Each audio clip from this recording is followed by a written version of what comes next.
cannot buy. Send me a love that you cannot mix. One is the joy that you cannot waste, and the other one price that you cannot fix. This is the peace that you cannot buy. Finding a way where you cannot see. Man with this system, he cannot pray. I need to find release.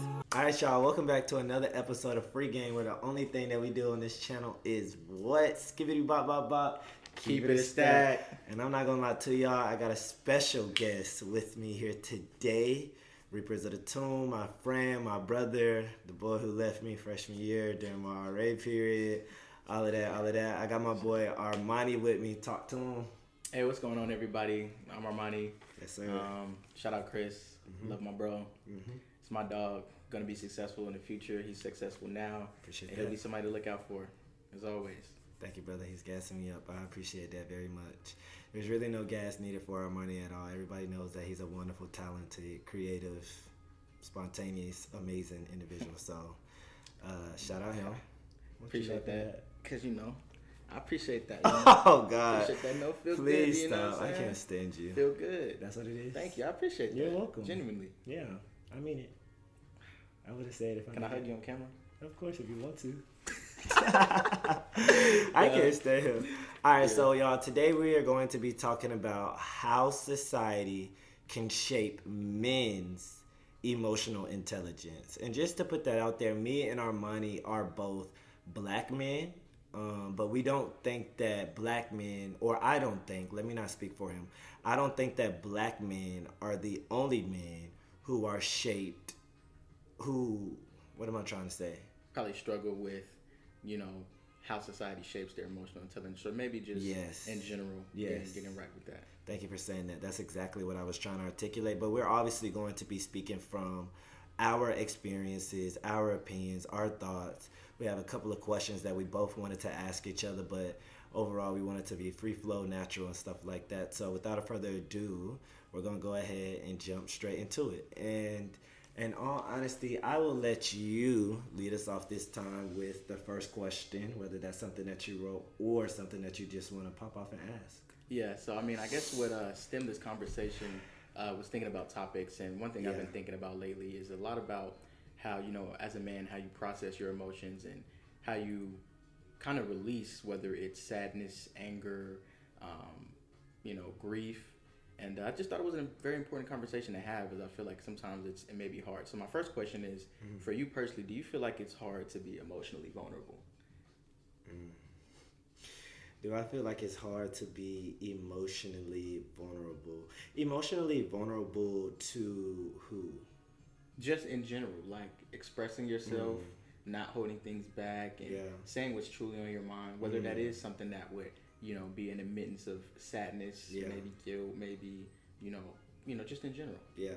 No, I think that's a great question. In all honesty, I feel like we're talking like news reporters, newscasters. But in all honesty, I think it depends on who the person is. Like naturally, based off of my comfortability, based off of like other people's perspectives on society and other people's perspectives on life, like I find myself wanting to share more information with certain peoples and based off of like what they express, and then I find myself not reluctant to share information with other people. So I think it depends on who I'm being emotionally vulnerable with, and if I can trust them to be gentle, kind, nice, like understanding with what I'm expressing, because I'm not looking for a yes or no. It's more so like, this is how I feel, and I think that a lot of people get that misconstrued, and it's kind of difficult to understand that. That's real. So the reason I wanted to ask you that is because I do feel like you're one of the few guys I know that are pretty open about a lot of stuff. You're gonna,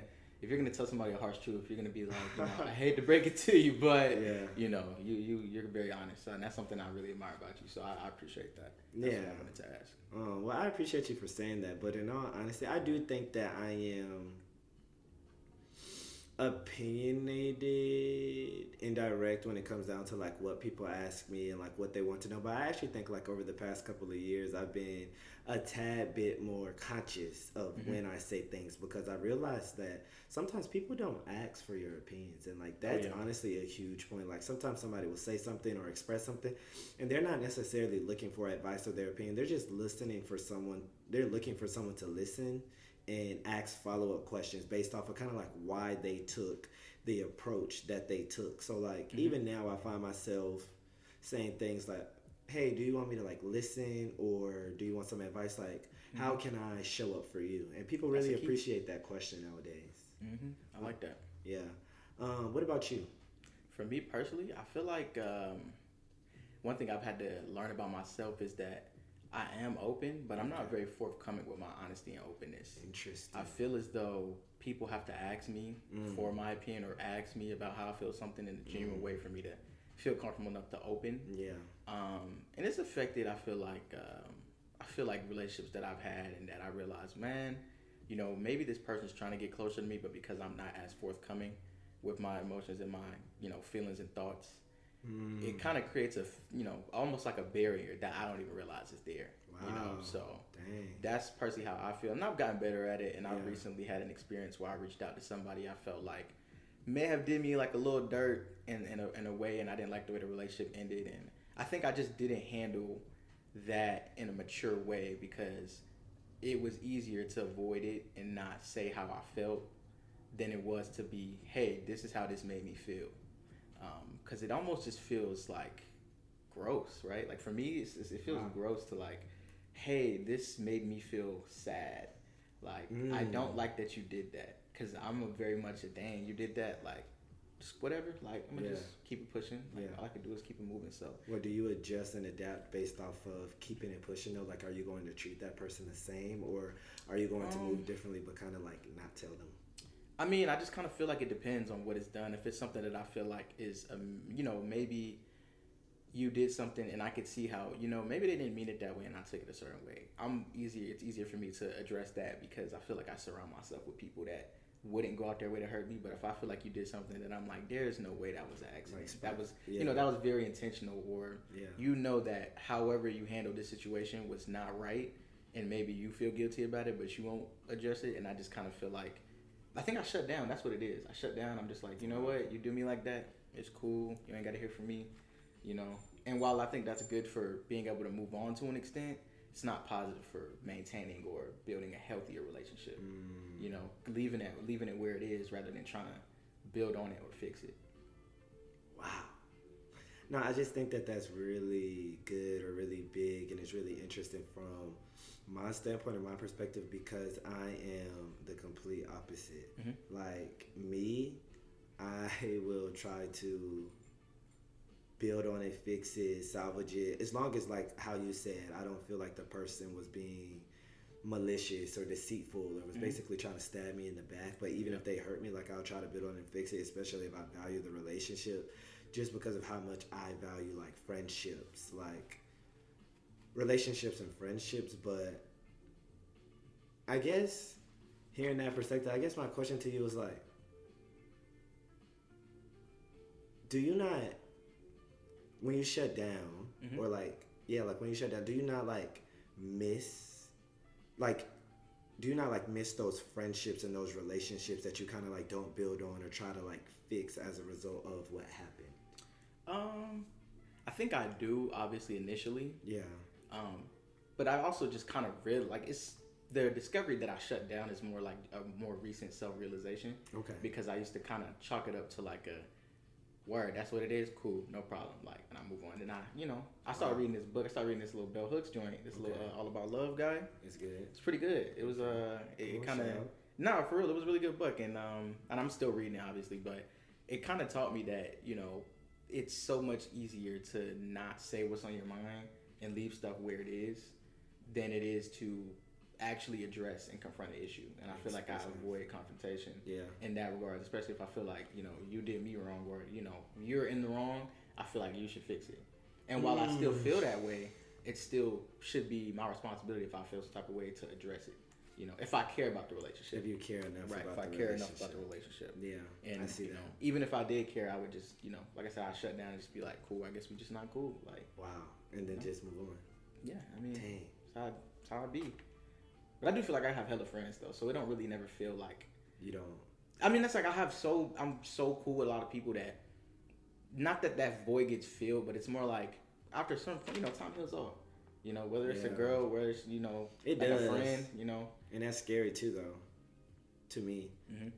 Yeah, and it could take longer with certain people or certain things, but I do think overall time can heal all. Now, I read this one book, 13 Things Mentally Strong People Don't Do, and it was basically about this therapist who wrote the book, and her husband and her mom all died like within a year of each other at the same location of honoring each other. And she was like, dang, but she was like, that's when she realized and understood, like, it's not time that heals people, but it's what you do with that time. Like, if you sit there and are angry and are frustrated or mad and go around and shooting people, okay, that's dramatic. Yeah, right. How did we get here? Right. How did we get here? For like 8 years, and it's like, okay, obviously you're not going to take the necessary steps to heal, versus if you actually like process your thoughts, your emotions, and do whatever is best for you to feel better, then that process might feel expedited. So yeah, that's very true. That's very true, because I feel like in that process of just being like, I guess it is what it is, kind of just, I get back to doing stuff I like to do and feeling that time and being like, maybe the game not so bad. Okay, come on, okay. So stuff like that, I don't know, but that's a very good point. It doesn't matter what you do with that time. Yeah. I guess it's like a lot of just getting used to experiencing life without that person. Yeah, I think that's more so the hardest thing, right? That. Somebody that you talk to every day, all the time, and build a habit with. Right, and then it's like, dang, that's the shift. Especially if it's a friend that you like, dang, it's the person I call when I get any minor inconvenience throughout my day, or just want to share any minor update with. Like when that doesn't happen, like it can just feel different. So I definitely agree with that. Especially on the schedule. Yeah, man, I experienced that recently, so I definitely can like understand how. I understand. Yeah, for sure. Okay, cool. Word. Let's keep pushing. So my question to you is, how do you feel like society has affected your emotional intelligence as a man? And then I know society might be vague, so when I say society, that can be family or friends, partner, social media, self-esteem, just different components, whatever angle you kind of like want to tackle that from. I'm not gonna lie, this might be a long-ish answer, but I would say from a family perspective, I feel like when I was growing up, I used to cry a lot. I was very much I'm in pain, I'm gonna cry. That hurt my feelings, I'm gonna cry. And eventually, being a man, and especially being the last kid my mom had, and growing up around, a lot of men that may not have been my father at the time, like uncles and cousins and things like that, I would cry and they would always be like, first thing they say is, you're acting like a little girl, you need to suck it up, you need to stop.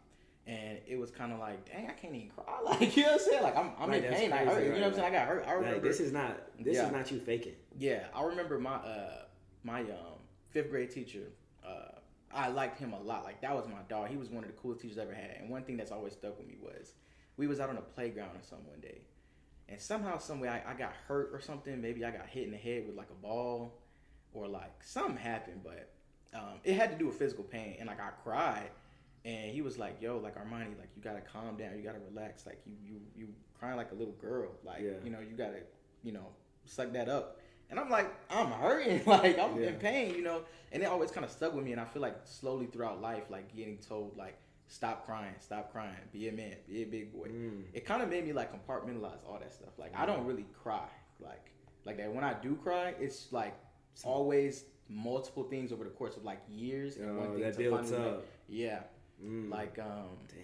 Yeah, so I would say that's one thing. My family. Obviously, I love my family. Right. And that's just how they was raised. And I mean, I feel for the better, I didn't have to get better at managing, because some stuff is just you don't have to cry all the time. But I feel the way they went about it may not have been the most positive. And I will say in relationships. Do you feel like they tried their best? No, for sure. I turned out great. I don't, I don't hate them or nothing like that. Turned out what? Great. I think I turned out pretty well. Yeah. Yeah. So yeah, and then I would say when it comes to relationships and stuff, I feel my homeboys are actually pretty cool. I don't really ever have no strife with my guy friends or even my female friends. But I will say, when it comes to relationships where I'm dating somebody, one thing I'll never forget, this one girl I used to date. Everything's going fine, then she get into her own little, I don't know, stuff just be happening. and we in a not so good place. And I remember she's mad at me. I'm not gonna lie, y'all not gonna believe me, but it really wasn't my fault. I know it's gonna sound like every man ever. It really was not my fault, Right. but she is upset at me over this thing, and basically, she threw something back in my face that I had told her, and like, you know, to confide in. I got confided in her, like, just like, oh, you wouldn't let me do you, how da da da da. And I was like, dang, that's so crazy, because even what we was arguing about was not that serious. Yeah. And it stuck with me. Like, I mean, like, it was ultimately it was over a shirt, but whatever. You know, she done threw that back in my face, and it was something I told her, and like me being vulnerable, like, hey, this is something that happened to me that really messed me up, and you know, I'll be having to deal with it and try to figure it out. And when she did that and threw that at me, it kind of made me feel like, dang, like, I actually can't believe you said that, because you know, this whole time we having this back and forth, I'm actually not even yelling, I'm not arguing, I'm not calling you out your name, I'm, hey, can we figure this out, can we da da da, like, you know, obviously if you yelling at me, I'm gonna be like, you're not finna raise your voice at me, like, I'm a grown man, like, you know, but you go for the low blow to try to hurt my feelings, and it did. I was like, that's kind of hurt, you know? Right. And it just made me not want to open up to partners, right? Because it's like, at the at your soonest convenience, when you're upset at me, are you gonna throw something I tell you that is like personal to me? You know what I'm saying? Like, again, my dogs would never do that. Like, you know, my homies, you know what I'm saying, they don't really do no low blows or nothing. And like, for somebody that you like trying to build a relationship with, like romantically, like that's always stuck with me for the longest. And that girl wasn't even my girlfriend. That's the crazy thing. We weren't even like together or nothing like that. So just somebody that you liked. No, we was dating. It just wasn't like officially my girlfriend. Okay, yeah. I see. So it was just like, dang, and it changed my perspective on a lot of stuff, and it made it very hard to open up in that way, like really ever again. Wow. Yeah, like it was like I genuinely couldn't believe she had said what she said. I was like, dang. It was like enlightening. Yeah, and I mean, I shouldn't have let that change how I move, but you know, your past experiences always shape your future. I was about to say that, and I'm glad that was your lasting words, because I feel like people say those things, but I feel like every incident that occurs to us, whether it's small, minor, noticeable or not, affects and makes up like who we are collectively. So yeah. I'm sorry, y'all. I was looking at my dog. She's just acting crazy today. Yeah, I don't even know what's going on. What is she doing? Okay, cool. Well, yeah, I appreciate you for saying that. What about you? Oof. Yeah, man. I can honestly talk about so many different things about like how I feel like society has affected my my emotional intelligence. I'm thinking. Everybody just, ponder for a sec.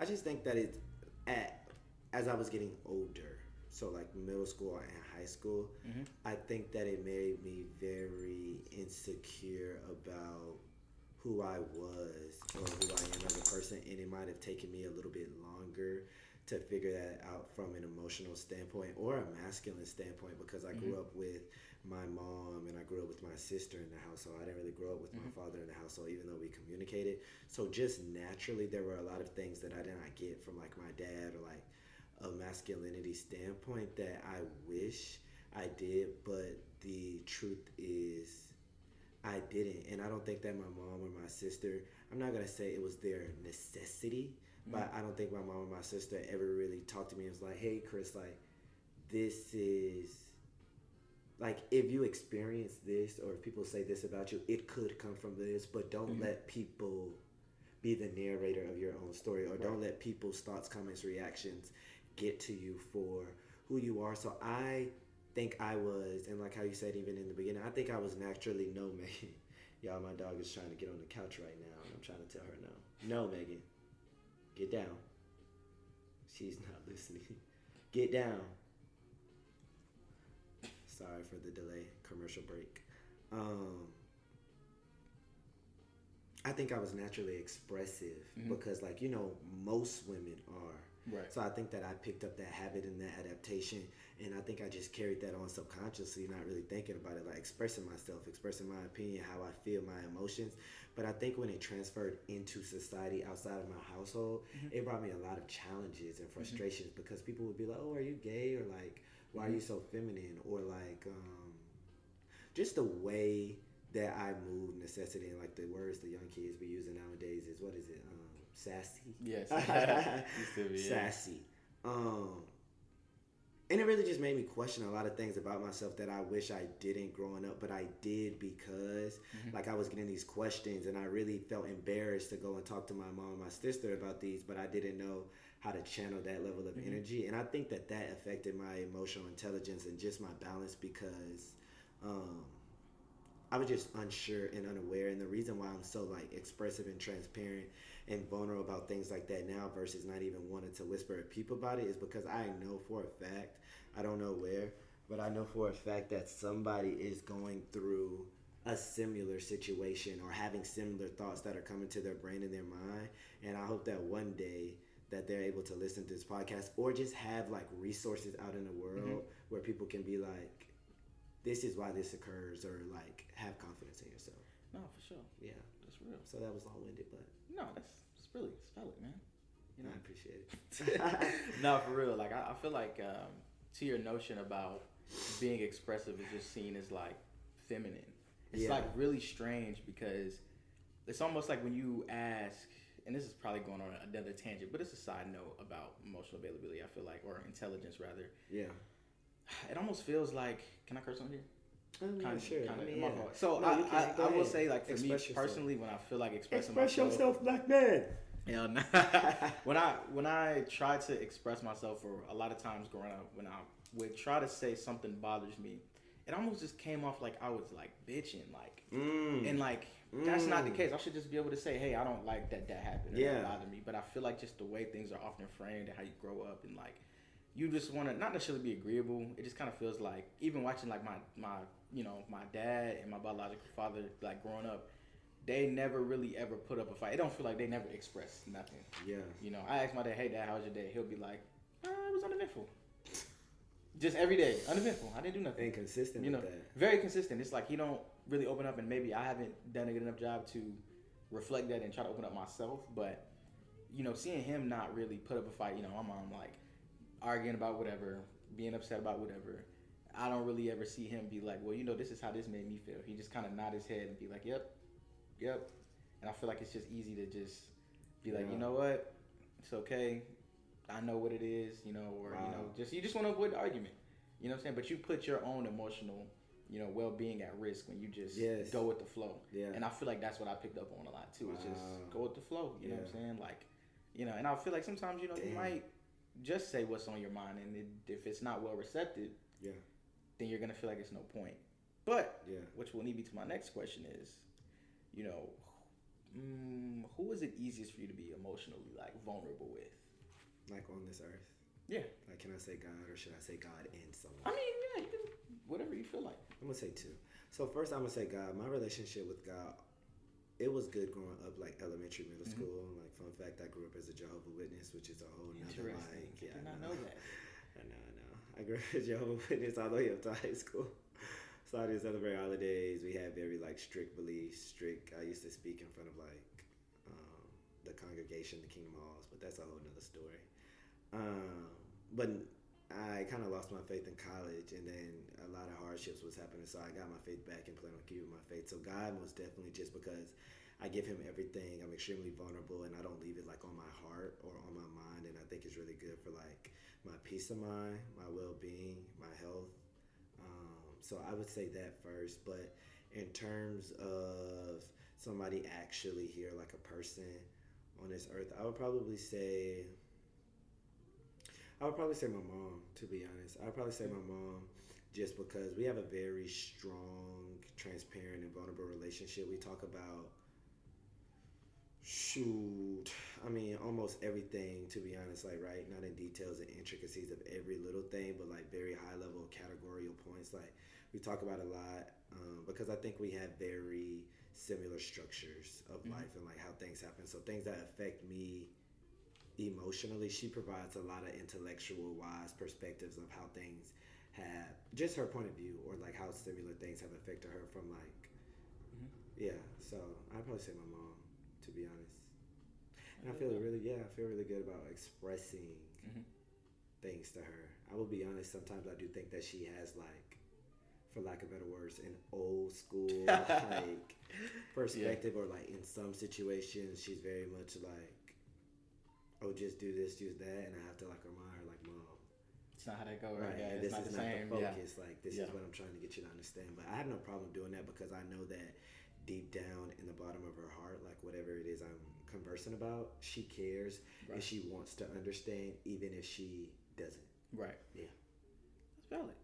Thanks. Like that. What about you? I would say similarly for me. I couldn't even get out the question. What about you? I mean, I knew it was coming. I had to. Me. Thanks for asking. I mean, I would say my picks would be my mom, also, and then I would just say, I mean, my LBs and my closest friends. I feel like, because like I said, I'm a really big friendship person. I know I said that, like, you know, when things don't necessarily go too right, like, I shut down, but typically I feel like I keep a good circle around me of people that I know I can trust and tell, you know, what it is and what's on my mind. And so, you know, I'm sure all my LBs and all my closest friends can tell you, you know, I call them and just be talking about whatever, like, just, you know, obviously I talk very different and very crazy when I'm on the phone, but I say what's on my mind, and I know that they're very receptive and very helpful. And so I think I have a similar sentiment with my mom as far as, you know, I know she means well, and sometimes the advice she gives, one thing she tells me that it always stuck with me is, mothers are not always right, but they're never wrong. And talk to me about that. So that basically means they may not always be correct necessarily in what they advise, not necessarily to tell you the wrong thing to do, but typically it's from a place of, you know, like, they're not going to tell you to do anything wrong. You know, it might not necessarily resonate with you now, but it'll never be wrong. So, like, an example would be, you know, my mom was telling me, it was some type of savings plan she wanted me to get on. It was like, you know, save half your check. And I was trying to tell her, well, you know, it won't allow me to do these other things to finance all this other stuff. And so she was like, well, you should still do it because it'll put you in a better place later. And it was one of those things where she might not have been right about how much I needed to save. It might have been overly, you know, way much higher than I needed to, but she was never wrong in that when I turned around and I needed the money, it was like, like, I see why you told me to do that. Yeah. You know, and it's right in the future. And so it's resonated with a lot of stuff with me growing up, and I trust her whenever she gives me any type of advice. And even when she be tripping, like, she think I dress so crazy. Like, she hate the way I dress. Really? Yeah, it's so funny because I tell her all the time, I'm like, people love the way you dress. Which is so interesting because I'm like, I ain't gonna lie, Mom. People say I be putting that shit on, like, you know what I'm saying? I be dripping and dropping. You know, so, you know, and I'll be like, you know, if you dressed me, I'd get like no women. Like, I would be dressed like a 50-year-old man. Like, just funny. Yeah. So, but, you know, and I know it's coming from a place of love and stuff. No, so for sure. I would say that's very similar there, and I think that because she's been there since day one, right? I've grown up with her. She raised me for the most part, and, you know, one thing that's kind of hit me lately is, you know, when it comes to talking on the phone, like, you know, hopefully she's got a lot of years left on this planet, but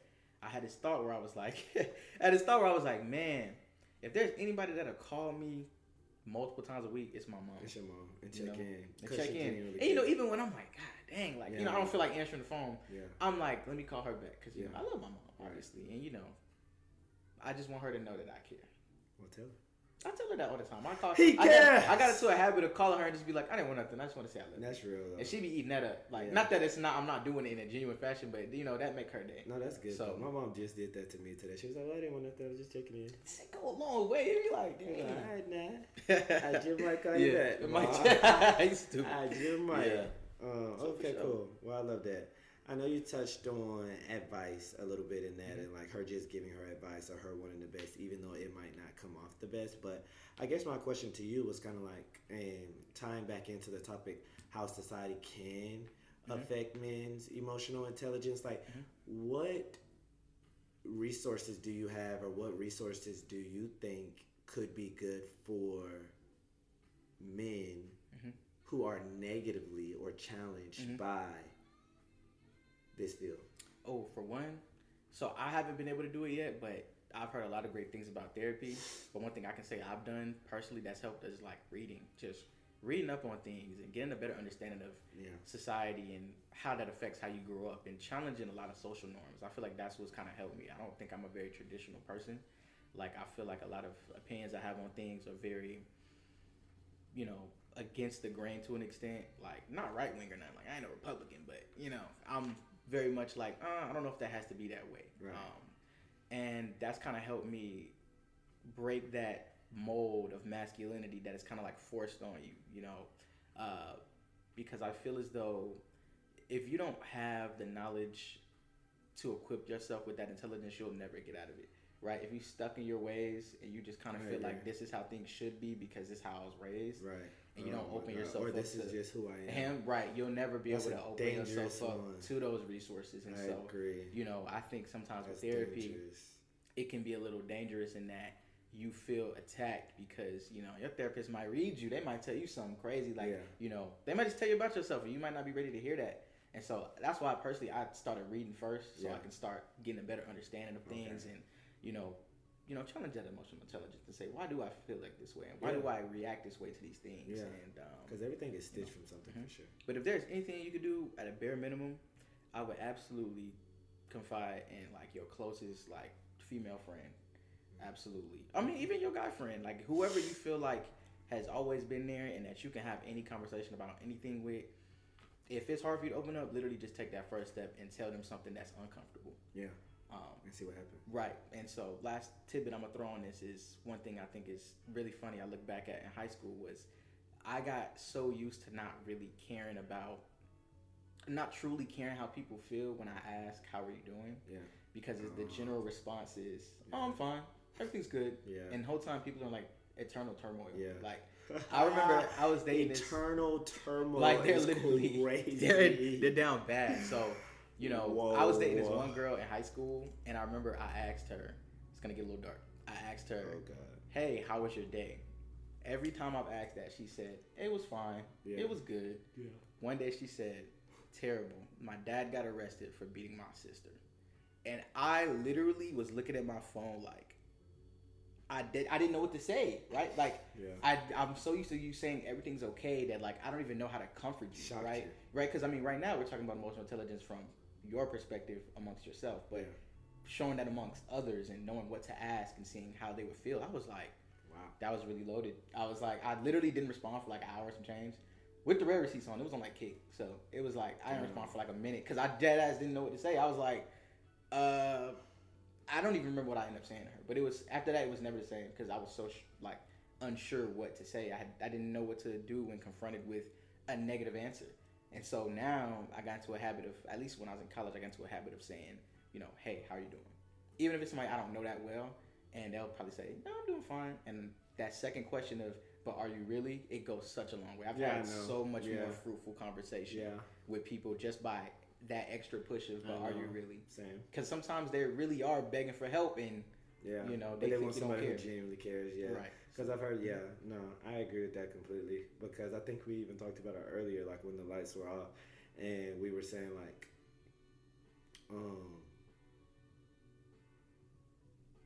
expressing something to somebody when they don't genuinely care, because that's also like happened in other situations, or it's not even that they genuinely don't care. They might not even have like the mental space to like take in what you're trying to tell them, which is a whole nother bucket of information. But just making sure that you're not opening yourself up to something and having an expectation for somebody to support you in whatever which way for them to not be able, and that can feel like a disappointment and a letdown too.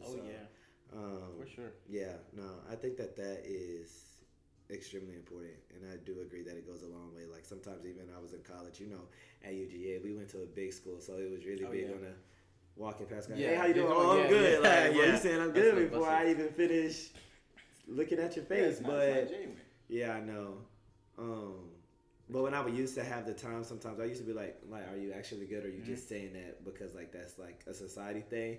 And like people would laugh when I say that, but I would be glad when people would laugh, because I think it like broke the ice, and people would be like, well, I mean, shoot, I've gotten struggles. I'd be like, oh well, like if you want to talk about it, like I'm willing to listen. So I agree. It's very valid.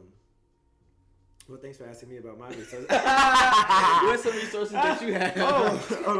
Great question. I appreciate it. You stupid. Yeah. So I wrote a couple of things down actually.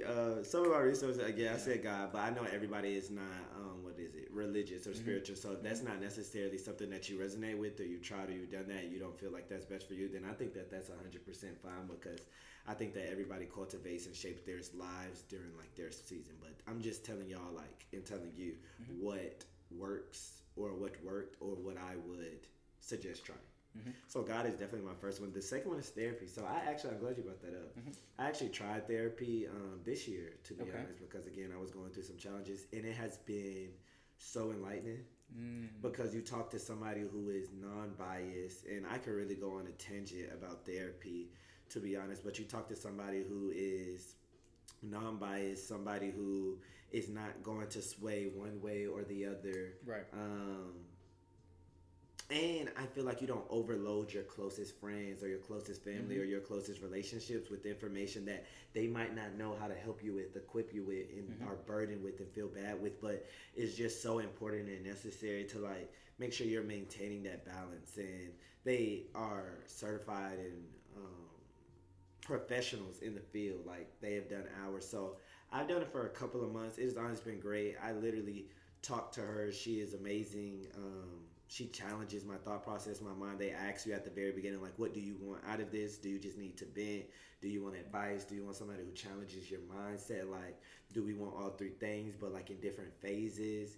I just think that it's really beneficial. And I was so like, not anti-therapy, but like, I just didn't even have the motivation to get into it, to be honest. Like, I don't want to pay a $25 copay or more than that much to pay somebody to do my things. But I think it's more than paying somebody to listen to your problems. I think it's not overloading your friends with your challenges. It's not overloading your family. It's not harboring it inside, because no matter how much, at least me or people think like, oh, like I can just deal with this and I'll just move on the next day. Like, that information that's sitting in you is still affecting you some way. Like, you might one day, I don't feel like doing nothing, I'm tired, but I'm not depressed. Like, some people don't even know when they are depressed.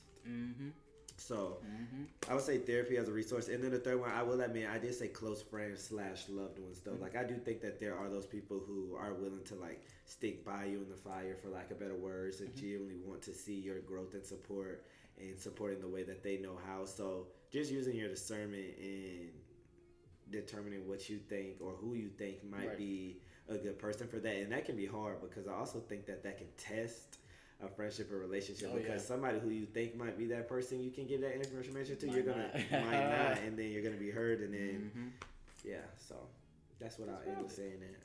So, well, I guess another question I have is, what is the best way that you think you can personally be emotionally supported? Like, when you're going through something, what is the best way? That is such a great question. I know, I made it up. Oh, thanks.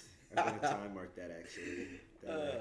What is the best way that I think I can be emotionally supported? Wow. I love opening the questions too, because it's not like a yes or no. It just lets my brain like, oh man. Journalism major. I see. Wow. Got me, man. I would probably say like, let me be me, to be honest, and let me figure out what's best for me, or like how I need support. And I know that's vague, but like if it's a specific example of like me being hurt or frustrated or being like negatively impacted or affected by society, and I say like, hey, I just need some time to think, or I need some time alone, like basically like trust in what I'm telling you. And I think it's on a case by case basis, because some people like say things like I'm good, like how you say it, and they're actually not. And some people like say like, hey, no, I'm straight, but they really want somebody to come and like check on them. Like me personally, like if I'm good, if I tell you I'm good, then I'm good. If I tell you, hey, I'm not necessarily good right now, but I also don't want to talk about it, then I'm going to say that. So it's like, to me, it's like trust in what I'm saying, because that's just how I want people to show up and support, because I also don't want to feel bombarded or overwhelmed by like me saying, by me saying that I'm good, and you're like, oh no, you're not, no, you're not, no, you're not, because now you're finna piss me off. Yeah, I'm with you. Now you're finna piss me off, and then you're like, oh well, I was just trying to help you, but I've already told you like I don't want help in that way at this time. Right. So that's what I would say. That's very valid. I think I'm very similar in that the best way for me to be emotionally supported is like if I tell you something, it obviously depends on what the problem is. If it's something like grief related, something to be sad about, please do not contact me. Like once I tell you what it is, hey, this is what it is. It's not good. I know it's not good. Right. No, I'm not okay. I know it's customary to ask somebody if they're okay, but I absolutely hate when I tell somebody something terrible and they're like, "Are you okay?" No, no, I'm not okay. That's not the best question. Right, and I feel like it's a customary question. It's just you kind of have to. If you don't, you're gonna feel like, oh, I don't care. But like for me, I'm totally fine if you don't ask them I'm okay because I'm not okay. Because you don't like that question. Right, and I don't even like to ask people that. And I feel like I might have rubbed some people the wrong way because I didn't ask. But it's not because of them. I know you're not okay. Yeah, like, because why would you be? Right. And not to steal your thunder, but to add some whipped cream on top of it. I also hate when people say like I tell them something, they be like, "Oh, I'm so sorry. I feel so bad." Yeah. That's we on the same page. That irks me because it's like I don't. Maybe that's something I need to talk to my therapist about. I just don't like feeling sad for myself. So when you say, "Oh my God, I feel so bad for you," make me feel like I'm like the scum of the earth or something. Yeah. But go ahead. I just had to say that. I just hate that question. Yeah. On top of the sorry stuff, it's like. Again, it's customary. That's like the polite thing to do, to be like, oh, I'm so sorry that happened to you. I'm like, yeah, I mean, I bet you are. Like, but it's not your fault. And it's probably just a place of like, they say that like this, what is this, 7 stages of grief, 9 stages of grief? Yeah, whatever, 7, like, maybe I'm in the anger probably right now. You talking about, are you okay? Oh, I'm so sorry. Like, it has nothing to do with you. I just told you what it is. Yeah. Let me do what I need to do. Right. And for me personally, I like to be alone, like to process my thoughts and handle it on my own. Yeah. And I don't like, if it's a grief related thing, I don't like people to check in more than one time. Like if you're gonna check in, do it one time. I'll probably tell you what it is. I'll either say I'm fine or I'll be like I'm not, but I will be, because I know I will be at some point, And I feel like but I will be will at least give you the peace of mind that I'm on the journey to getting better, and you don't feel this pressure to check in with me every single day. Because that gets annoying. Because especially if it's something that I'm trying to not forget necessarily, but not think about. Yeah. And I'm like, I don't want the whole day. Right. I don't went the whole day without thinking about my auntie passing away, and then here's some motherfucker go like, oh my gosh, how you feeling about your aunt? Like now I remember again. Yeah. Now I'm sad again. Yeah. I done made it to the day, and now I'm sad, and it's like I know it didn't come from a place. Yeah, because it can be a trigger. Yeah. Right. I know it didn't come from a place of you trying to make me feel bad. You care, but for me, just leave me alone.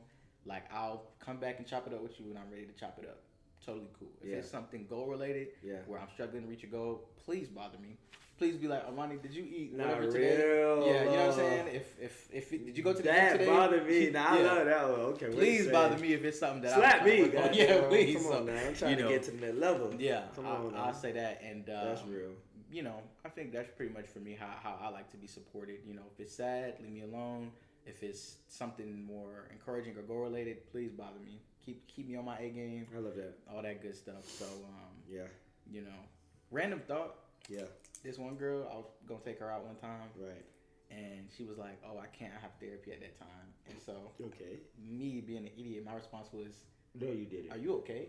But I was like, well, I think I might have said like, "Damn, you okay?" Like, and I think she took that as a like, "Damn, you need therapy? You all right?" Like, and that was not what I meant. Yeah. And she didn't tell me in that moment that bothered her. But later on, she was like, I mean, how am I supposed to react? I told you I was going to therapy, and you talked to me like I was some sad case, and I was like, that's not even what I meant. Yeah. But that was not the appropriate response to you and me in therapy. They'd be like, oh, okay, I hope you have a good session. That's probably all I needed to say. I hope you have a good session. Oh, I know. Maybe we can discuss it later. Yeah. You know what I'm saying? But like we learn as we grow. Right. Too, though. But this is before. I will say this was before therapy. I don't want to say it got not cool or more popular. Accepted. No, not popular. Like, oh, y'all all going to therapy now, but more so because we had a social. No, before we had a social understanding that it's like a normal thing. You should do that, right? Yeah. Like before, if you told me you was in therapy, I'm either thinking you are in physical therapy because you hurt something, or you're in therapy because you're going through something. And that's not necessarily the case. It's just a healthy thing to do.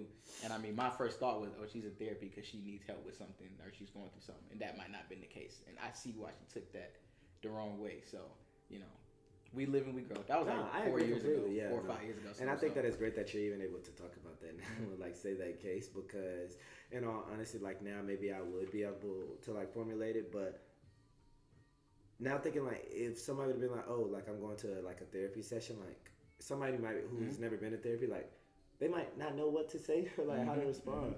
Because I told one of my work colleagues, one of my work professionals that too, because I honestly didn't want to.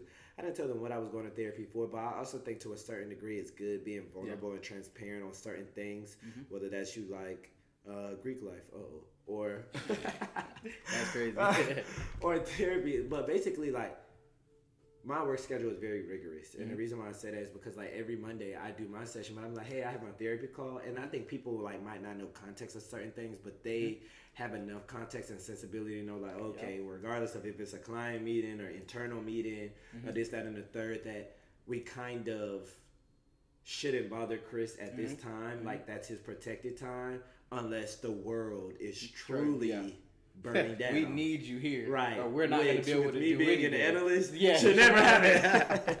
Should never happen. Because we're in a position of that, then we have other issues. But yeah, that's why I think it's important to kind of like also be emotional intelligent and communicate that, because like in a lot of other situations, once you're able to like articulate yourself and who you are and know how to use certain things, I definitely think it can be like powerful in a sense, or it can show up as a lot of strength more so than a weakness. So your perspective is like so huge. For sure, it's real. Nice. It's very real. I have a question. What's up? So my question is, and you might not like this question. Yeah, I know. It says, and you don't have to go into detail. Okay. Or you don't have to like, just answer how you feel comfortable. Okay. The question is, are there things you don't share as a result of being a man versus a person? Does that question make sense, or do I need to break it down a little bit more? I think I get what you mean. 'Cause like I can see like how it something could I be wouldn't confusing. share Yeah. because I'm thinking of it from a perspective of, as a man, I shouldn't share this, or as a man, why Yeah, am I yeah, talking yeah. about this? And I'm not, correct. And I'm not saying you have to share that thing, but I'm saying like, you know what I'm saying? High level, like, is there like things or a thing like as like, oh well, since I'm a man, I'm not gonna do X, Y, and Z. Yeah, I feel like back to this like level of masculinity that you feel like you have to uphold, you know, throughout your day, just being a man. Yeah. I feel like something I had to get better at was, especially when it came to like romantic relationships, like keeping it a being and being like, damn, I'm hurting. You know, I lost my baby. You know what I'm saying? Like that hurt, and I had to get better at that, because before I would just be like, yeah, me and so not dating no more, and they'd be like, oh, how you feeling? And I'd be like, man, I'm straight. Like, what you mean? Like, it's Teflon Don in the building. Like, you know, you feel me? Like, you know. But you know, in actuality, I'm like, dang, this really is bothering me. Yeah, that's right. And you know, I feel like just as a man, you feel like I remember one thing this dude said to me in middle school, which I thought was so crazy, especially thinking back to why would you say this in middle school? Right. This dude broke up with his girl, or this girl broke up with him, something like that, and somebody asked him about it because he looked visibly perturbed in class. Oh wow, I've never heard that word. Perturbed, yes. Wow. He said, Perturbed. again, sorry for the profanity. He said, I slit my wrist before I cry over a bitch. This is like a 13-year-old, by the way. That's crazy. And I'm like, That's that is unfortunate. crazy to say at like 12, like 13, 14 years or whatever we are in like middle school, right? Yeah. Maybe even 12. Like, and I feel like it's just one of those things where you don't want to show that you're hurt by losing that kind of connection, because it's like, as a man, you're supposed to be macho Casanova. You're supposed to have them lined up. You know, like, who are you? You know what I'm saying? Like, yeah, like, oh, if she want to bounce, that's cool. I got her a replacement. I got so-and-so on my line, woody whoop. Like, you try to, I feel like I try to like give myself this facade of like, I'm not hurt, because I mean, it's just a girl. Right. You know what I'm saying? Like, they come and go, which they do. They do come and go. They can. But it's one of those things where it's okay to sit down and say, you know what, that really hurt me. Right. But even like having those conversations about, wow, that I hate the way you did that, it was something that was never gonna happen for me. And again, I've recently done it, and I feel a lot better. And me and that person are on better terms. But it's still one of those things where there's another person I probably feel like I need to have that conversation with, and I probably won't, because I don't think I'm ready for that. You know. But do you ever feel like you'll be ready? You see what I'm saying? I feel like it's not. It really shouldn't be a time frame, but I feel like if I randomly. So the last person I did it to, I had probably had contact with them in like April or March of this year, but we had probably like dated last spring, like spring of 2022. Yeah. The person I feel like I should probably do it with, I feels almost weird if I like, let's say I'm ready next summer, right? Yeah. It would be like a year and a half and be like, hey, didn't want to bother you, but I didn't want to have this conversation about how stuff ended. And it's like, almost, did I pass the statute of limitations with that? I see what you're saying. You know, is that too crazy? And I mean, with the last person I talked to, like, about, had that conversation with, I prefaced it with, hey, I know this is really random, but I did want to have this conversation. And she was open to it, and it was cool, and it was actually very, very, but you don't think beneficial. So what's the difference between that and this? Because, that's a good question. I don't think there is a difference.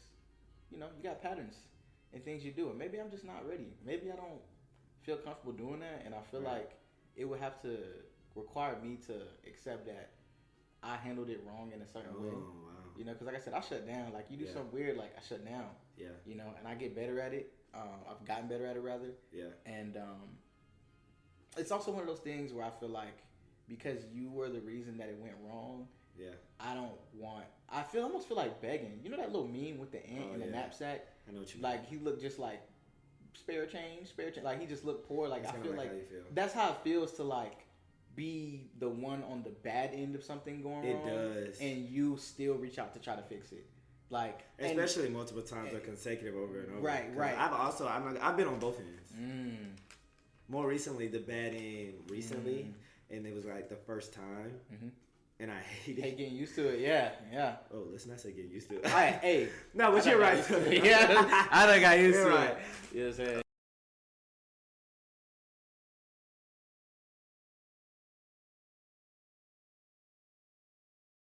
So, yeah. But it's interesting that you asked that question, like, from a masculine or a man's standpoint, because it's probably anger. Frustration, which is very enlightening that you said that. And I don't even think I broke through that through like some of my like therapy sessions or just understanding of who I am. But I think that growing up, that I saw that a lot and related a lot, and it's crazy like the things that we pick up. So like whether that was through my father or through my uncle, which was probably my two primary sources of like insight. It was a lot of anger, a lot of frustration, whether that was with their family or our dynamics. So I think that's what I did through grade school. And I actually used to get into a lot of squabbles. Yeah, I used to get into a lot of squabbles, unfortunately, through elementary school, middle school, and the earlier half of high school, but I could never pinpoint the reason why.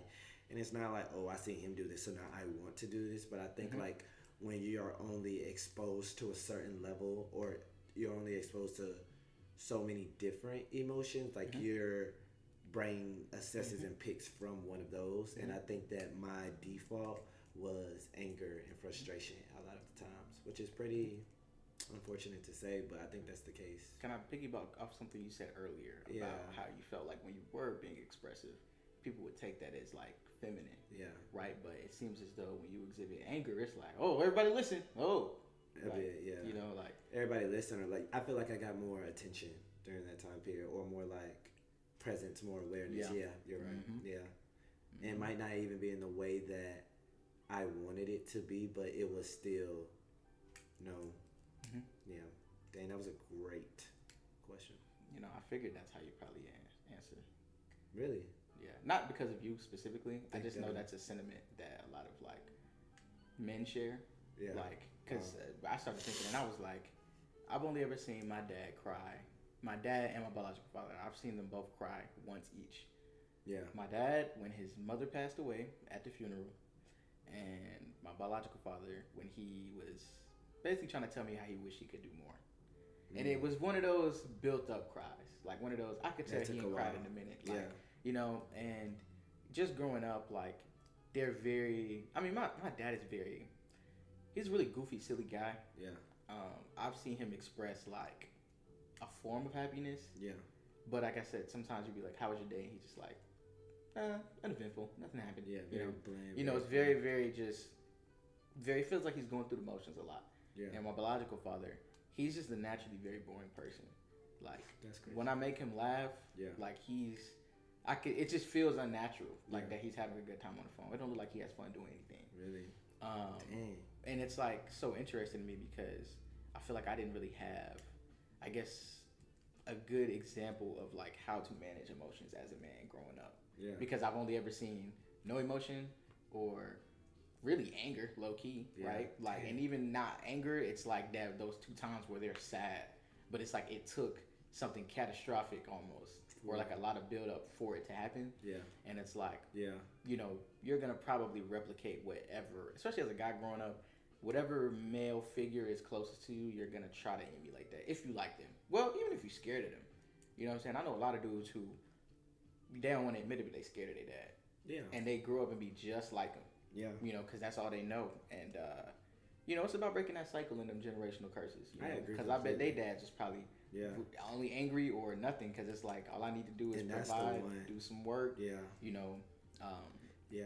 And I think it speaks to how I feel like a lot of people can relate to telling their parents, like, I'm really sad, I'm depressed, or I'm going through or whatever. And their first response is, you got a roof over your head, you get to eat, I feed you, why are you sad? And it's like they're taking it as a culture, you know, and I think it's because, you know, your parents are taking it as, you know, what am I doing wrong? And it's like, it's not even you, right? Because, you know, you think I'm doing what I need to do and you're still sad. And it's like, no, it's not about you. It's about what, you know, you don't get it. It's different. I mean, it's that's what it is. It's different. So, that's real. And, you know, like I said, a lot of people could relate to that. So, what was the question? The question was, how do I feel like male figures in your life have shown up? Yeah, so that's how I feel about that. So that's great. But I actually appreciate that perspective. Yeah, I think, but you know, we had the same. You know, we did for sure. thing. But like just being able to articulate it has really just like even widened my perspective even more. Well, my fault. Before we move on, I'm so sorry. One last tidbit I wanted to add. It's your podcast. Yo, nah. I feel like. Dang, I almost forgot what I was going to say. When it comes to expressing that anger, like what I was mentioning earlier, how you try to be sad or you try to be expressive and say, hey, this bothered me. It comes off feminine. Yeah. I say for me, it feels like I'm bitching almost. It feels like almost like I'm complaining for nothing. I'm nagging. Yeah. But it's like when you're angry and you break something or you show aggression, oh, everybody want to listen now. Yeah. Right? Like I'm not, you know, when I grew up, I didn't fight a lot. Yeah. But the fights I had was somebody kept pushing my buttons, kept bothering me, kept messing with me. And I'm like telling them, hey, do not mess with me. Like, stop. And they don't listen. And then I'm like, well, now I have to put my hands on you. And I don't like to do that to people. And like, I really don't like violence. Like, I really hate violence. Like, and it's one of those things where it sucks that it feels like people only listen when you are angry or aggressive or so mean, you know? And that shouldn't be your only way or like your only outlet of your emotions. So. No, I agree completely. It definitely shouldn't be, but like when people assume that's the key or the solution, I definitely think that that's people's default mechanism, when I don't think that that is the best benefit or solution like long term, because people want to put you in the crazy house or the asylum after that. Shout out Big Brother Destin Montel. Yes, sir. Hey, you see? Hey, what? My last question to you, Armani, is if they could take one thing away from this episode or from this podcast, what would you want them to remember? What would you want them to take away if they don't listen to anything else? Oh, please leave this knowing you are not alone. Don't never feel like you're the only person feeling a certain way about something. Yes, Lord. A lot of people feel the exact same way, and you're only going to know that unless you open up and tell others. Wow. People are not going to think you're crazy because you're upset about something. Yeah. People are not going to think less of you if they truly care about you, if you express yourself in a positive way or an effective way. And I want you to think about the ways in which I want you to think about the ways in which you express yourself and how people may take that. So that would be my little tidbit. Wow. What would you can I ask that? Oh yeah. Okay. Thanks for asking. Go ahead. Yeah, I appreciate you. No, that was honestly like really good. That needs to be framed somewhere. I definitely like echo all of that, and I would say, and I feel like I say this all the time, but I would just say like be you, be yourself, be authentic. And I feel like a lot of people claim to be or say they are, but there's just so many layers of who we are as a person that we don't necessarily like share for good reasons because of like how the world can be or how people's world is constructed. But it's so sad for someone to internally feel like how you said that they're going through something by themselves. And it's like, if you just take the first step or take the step of like trying to express yourself to somebody who you think or who you feel comfortable sharing that information about yourself, like it could amaze you, like the wonders that it would work, in all honesty, and that you're not alone. Yeah, not at all. You're not alone. That's what I would say. Cool. Well, do you want to leave them with anything else? Or you think we're good? I think we're good. Just tip your waitresses. Nice. You know, tell your loved ones you love them. Tell them you love them. You know, call somebody after this. Just say, hey, you know what? I didn't want nothing. I love you. Don't even want to talk to you too. I just want to tell you that I love you. Just tell you I love you. Talk to you later. Talk to you later. Well, sounds good. Well, Armani, thank you for coming on Free Game. Thank you for blessing my podcast. I really appreciate you. And thank y'all for tuning in to another episode of Free Game, where the only thing that we do on this channel is what? Skibbity bop bop bop. Keep it a stack. This is the peace that you cannot buy. Send me a love that you cannot mix. One is the joy that you cannot waste, and the other one price that you cannot fix. This is the peace that you cannot buy.